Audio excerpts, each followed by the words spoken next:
Japan বিশ্বের অন্যতম ভূমিকম্প প্রবণ একটি দেশ। দেশটিতে প্রতি বছর গড়ে প্রায় ১,৫০০ ভূমিকম্প অনুভূত হয়। ভৌগোলিক অবস্থানের কারণে বিশ্বের মোট ভূমিকম্পের প্রায় ১৮% জাপানে ঘটে। তবে এবার জাপানে বিরাজ করছে আরও ভয়াবহ অবস্থা। টানা ১৪ দিনে দেশটিতে অনুভূত হয়েছে ৯০০ ভূমিকম্প।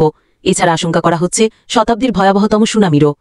ভূমিকম্পে টানা ২ সপ্তাহ ধরে কাঁপছে জাপানের দক্ষিণাঞ্চলের টুকারা দ্বীপপুঞ্জ। গত ২১ জুন থেকে এখন পর্যন্ত মাত্র ১৪ দিনের ব্যবধানে এখানে আঘাত এনেছে ৯০০টিরও বেশি ভূমিকম্প। এমন ধারাবাহিক কম্পনে আতঙ্ক ছড়িয়ে পড়েছে স্থানীয়দের মাঝে। বিশেষ করে ভূমিকম্পের আগে রাতে সমুদ্র থেকে আসা অদ্ভুত গর্জনের শব্দ, আর তারপর ঘরের দুলে ওঠা যেন বাস্তব নয়, কোনো ভৌতিক দৃশ্য।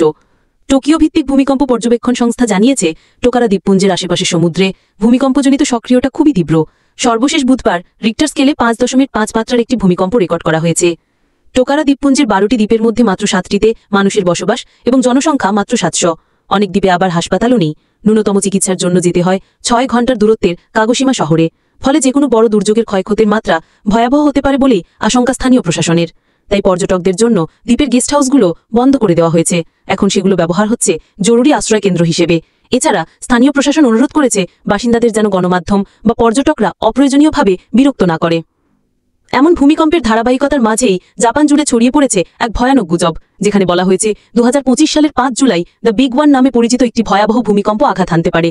এই আশঙ্কার উৎস মূলত ১৯৯৯ সালে প্রকাশিত একটি জাপানি কমিক বই, যেখানে লেখক রিও তাতসুকি ভবিষ্যৎবাণী করেছিলেন এই দিনটির। ফলে অনেক পর্যটক ইতিমধ্যে জাপান ভ্রমণ বাতিল করেছেন। যদিও ভূমিকম্প পর্যবেক্ষণ কর্তৃপক্ষ বলছে এখনও বড় ধরনের সুনামির কোনো আশঙ্কা নেই, তবে প্রস্তুত থাকতে বলা হয়েছে সবাইকে। ২০১১ সালের ভয়াবহ ভূমিকম্প ও সুনামির ক্ষত আজও ভুলে যায়নি জাপান। সেই স্মৃতি আবারও ফিরে আসছে টোকারা দ্বীপের এসব কম্পনে।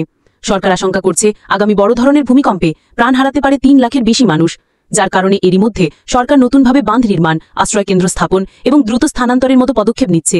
তবে প্রশ্ন রয়ে যাচ্ছে, এই ভূমিকম্পনের শেষ কোথায়?